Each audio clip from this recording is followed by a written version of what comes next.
Olá, raios de sol! Olha eu aqui de novo para mais um videozinho do canal e eu assisti o filme A Mulher Rei com a diva Viola. É bom? É bom! Temos muitas questões sobre esse filme, principalmente relacionado à história de Daomé, mas pode deixar que eu vou te contar tudinho aqui no vlog de hoje do canal Azingeri. Tudo para acender o seu som.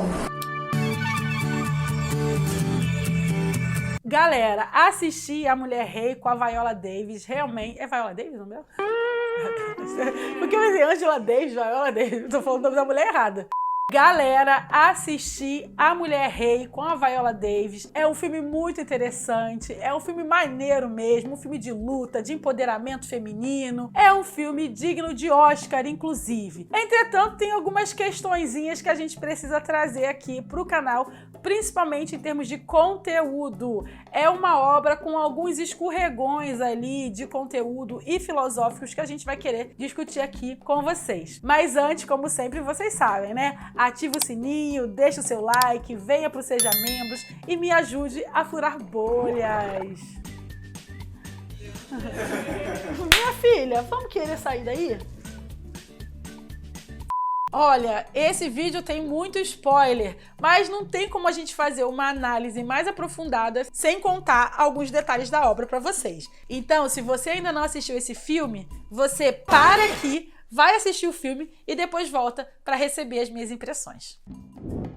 É um filme muito interessante, realmente, Mulher Rei. É um filme muito próximo a essas grandes produções hollywoodianas, como, por exemplo, Gladiador, que foi uma obra com o ator Russell Crowe, que é uma grande estrela, ou foi, né, no período da sua ascensão ali em Hollywood. E, de alguma forma, A Mulher Rei, ela repete essa fórmula do Gladiador. Então, é um filme épico, é um filme com cenas de batalhas incríveis, né? A luta muito bem coreografada. Tem ali um trabalho estético do corpo que a gente vê que é de alta qualidade, isso sem dúvida, mas também a gente não espera menos do que isso, afinal a gente está falando de Hollywood, de uma produção milionária, então o mínimo que a gente espera realmente é uma coreografia de luta digna do filme que eles estão propondo. Mas nesse sentido, a comparação com o Gladiador é muito interessante. Por quê? Porque a dramaturgia do Mulher Rei e a dramaturgia do Gladiador, elas se parecem, né, em termos de arco do herói, né, em termos da estrutura que os roteiristas normalmente usam para construir os seus roteiros de filmes. E aí vale dizer que as roteiristas são duas mulheres brancas que não têm ali uma afinidade com a história da África. Eu acredito que deva ter havido um trabalho de pesquisa, né? Eles devem ter recorrido a historiadores que saibam do que estão falando, né, sobre as arrozis ou agogis, como é dito no filme.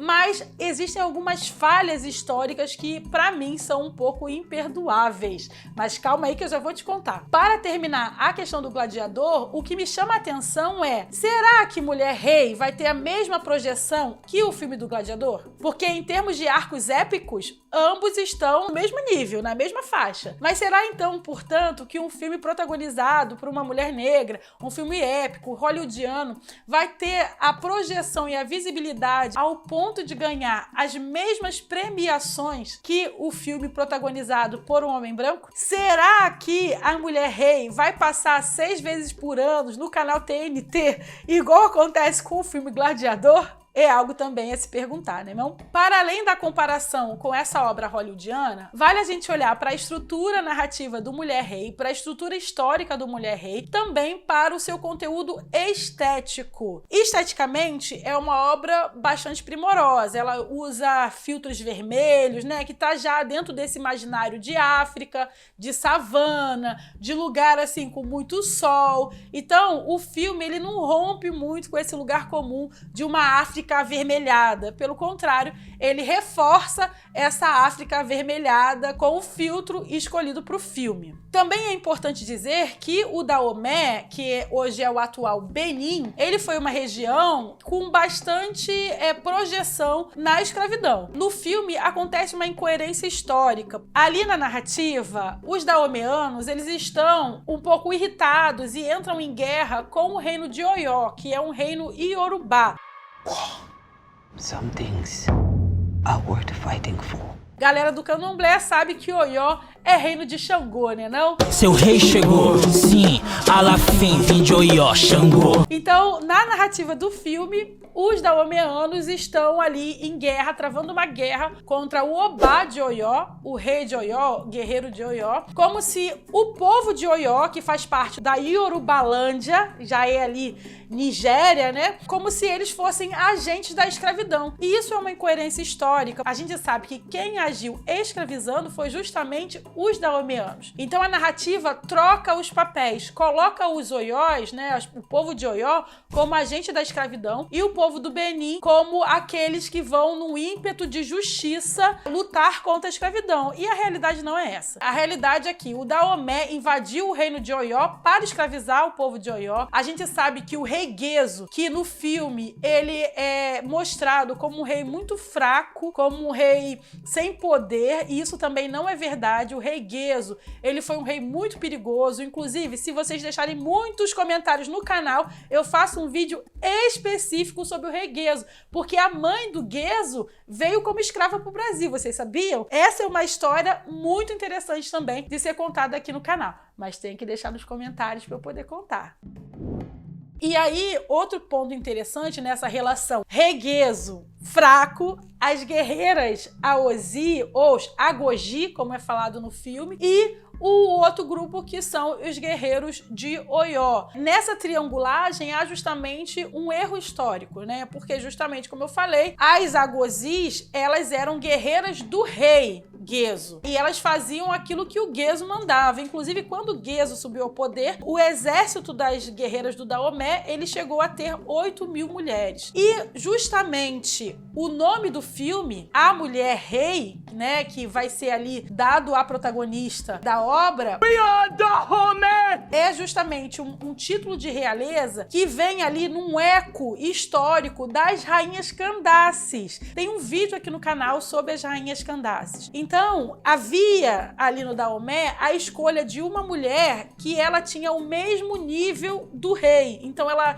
tinha as mesmas benesses e o mesmo respeito e o mesmo poder que o rei. Só que esta mulher, ela não poderia ter família. A vida dela deveria ser dedicada à nação. Então, esse título Mulher do Rei é muito parecido com o título de Candace, só que atualizado para o contexto do Benin, essas mulheres, elas como se elas fossem casadas com a nação. E aí o papel delas seria uma grande senhora matriarca gestora. No caso do filme, é a protagonista que assume esse lugar, né, com louros e tudo mais, e tem toda uma discussão dessas guerreiras ali com o lugar de poder no Daomé. E aí, gente, elas eram poderosas? Sim, elas eram poderosas. Não há dúvida que elas eram guerreiras e tudo mais. No filme mostram os guerreiros homens do Daomé, que eles também existiam. Inclusive, eles vão ser dizimados pelo colonialismo, né? Eles vão para a guerra anticolonial primeiro, e todos eles são dizimados e depois é que elas vão, né? As guerreiras, elas só vão para a guerra anticolonial real ali, quando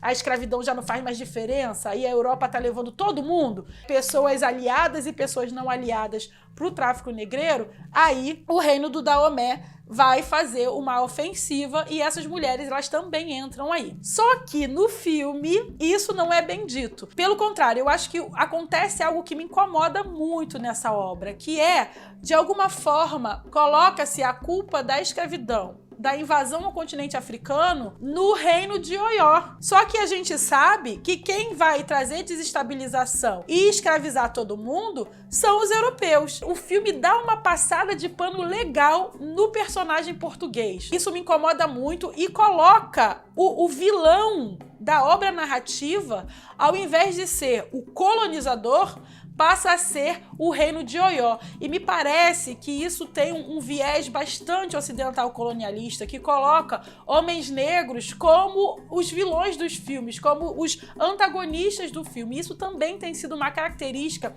muito perigosa das novas obras de audiovisual que estão chegando aí em Hollywood. A gente não pode esquecer de Pantera Negra, que o Killmonger representa nós, os sujeitos afrodiaspóricos, que vão para a África e aí, no caso, destruir tudo, né? Tem mais de 2 bilhões de pessoas no mundo que se parecem conosco. Mas a vida delas é mais difícil. Hollywood, né, gente? E isso me deixa bastante enervada, assim, com raiva mesmo, porque de alguma forma na narrativa do filme fica parecendo assim que o problema da escravidão é gerado por homens negros e por africanos, né? E isso é muito complicado quando você tem um personagem português e um personagem brasileiro. Esse personagem então não fede nem cheira, né? Podia nem estar na narrativa porque não serviu de nada. Mas que teriam personagens ali muito mais críveis de receberem, na verdade, a alcunha de vilões da narrativa. Então, me parece um pouco perigoso, dentro de um contexto de escravidão e colonização, direcionar a culpa somente para os povos africanos. E falando especificamente do personagem brasileiro, é muito interessante, porque a primeira vez que ele apareceu ali, eu o vi na cena, eu pensei que ele estava se referindo a Félix Xaxá, que foi um grande escravocrata, um terrível escravocrata brasileiro, miscigenado, que vai para o reino do Daomé e que lá constrói fortuna. E até hoje, a família descendente de Félix Xaxá é uma família ali com muito poder e reconhecimento lá no Benin. É tipo uma família Sarney da vida, tá ligado? Então, quando eu vi esse personagem miscigenado, brasileiro, né, no entre-lugar ali na narrativa, eu achei que elas iam, né, explorar a presença ou a não pertença desse personagem. Afinal, na história, ele tem uma mãe do Daomé e um pai português, e ele tá ali também amando da escravidão e da colonização, assim como o Félix Xaxá. Falando de Félix Xaxá, importante dizer que ele fez vários pactos com o Rei Guezo. O Rei Guezo não era mole não, a gente precisa falar sobre ele aqui no canal também. E aí me parece um pouco colonizador, uma narrativa que passa esse pano para a branquitude, o colonizador escravocrata, e joga a culpa da escravidão e da desestabilização da África no Obá de Oió e nos guerreiros de Oió, sabe? Me parece aí que tem uma camada muito ruim de conteúdo filosófico sendo passada aí nessa estruturação de roteiro. Mas aí é aquilo, né? Não sei até que ponto as roteiristas estavam interessadas em trazer uma nova versão, um novo olhar, um olhar mais crítico, ou até que ponto elas queriam mesmo reforçar esse lugar comum, já que o Ocidente imprime para nós. E se você quer saber onde eu tiro tantas informações e tanto conhecimento, é lá no clube de membros do canal Azingeri, na plataforma Apoie-se. Lá nós temos um grupo de estudos mensal, onde a gente estuda e acende o nosso sol. Também nesse grupo de estudos eu libero a bibliografia de todos os vídeos que a gente solta aqui no canal. Ah, mas Azingeri, eu não quero estudar, eu quero só saber de vários nadas. Aí, o melhor lugar para você me apoiar no meu trabalho é o Seja Membros aqui do canal do YouTube. Lá eu coloco making off, você pode votar em quais vídeos a gente vai soltar no canal e muito mais para vocês.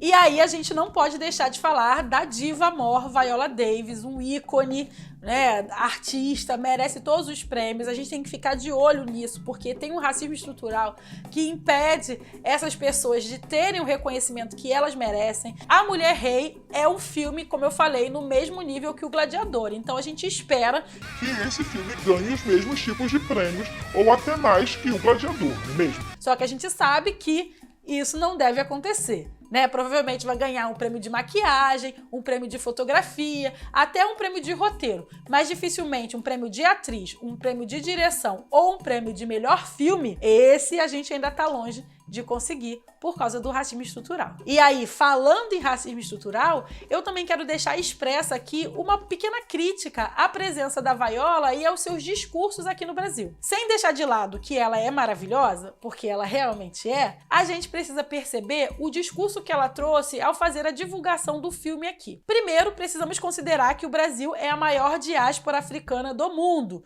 e isso em termos comerciais é muito interessante. Imagina, porque se tiver a identificação da população que é a maior diáspora africana do mundo, e essa população ela se mobiliza para ir para o cinema e pagar o ingresso, o filme fica bem sucedido. Então, muitas das falas dela aqui na divulgação no Brasil foram falas que me pareceram um pouco neoliberais. E uma em específico, que diz que se a gente não for ao cinema e não comprar o ingresso, filmes como esse não serão produzidos, me parece bastante neoliberal e colonialista, porque está transferindo para o público um problema que é estrutural de Hollywood. Então é como se a gente então não vai ao cinema, não vai ter filmes disso? Não. Hollywood é racista, não está a fim de fazer filmes que passem uma outra centralidade e que se a gente não estiver marcando presença, ela vai simplesmente ter motivo para não querer fazer mais e enterrar o projeto. Só que a forma como Viola falou em vários programas me pareceu um pouco imperialista americana, né? Que é um grande problema que os nossos irmãos afro-americanos eles sofrem, que é justamente de serem paridos no coração da América e serem atravessados por esse pensamento imperialista que só os Estados Unidos têm. E como eu não quero terminar esse vídeo com críticas, eu quero dizer o quê? Assistam o filme, tenham o prazer de nos ver no cinema em tela grande, as personagens são maravilhosas, o filme é muito bonito, tem uns problemas aí de direção e de continuagem, mas nada muito grave, nada que tire o prazer da obra, mas vá com criticidade, não assista ao filme sem um crivo crítico, porque há muitos erros históricos e há ali uma passada de pano bem branca para os colonizadores, tá? Então não pode perder isso de vista. E se você gostou desse vídeo, deixa aqui nos comentários para eu saber. E se você quiser, eu faço um vídeo específico sobre as guerreiras do Dahomey. Quem são, onde viveram, como eram. Será que a protagonista da Viola, ela é uma protagonista real?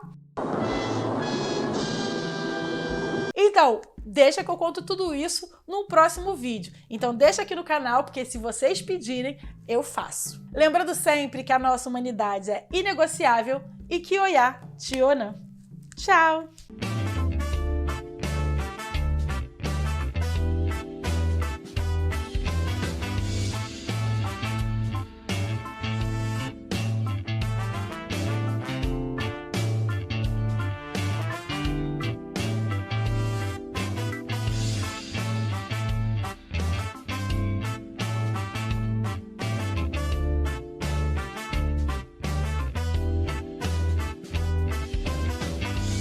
Tudo para acender o seu som.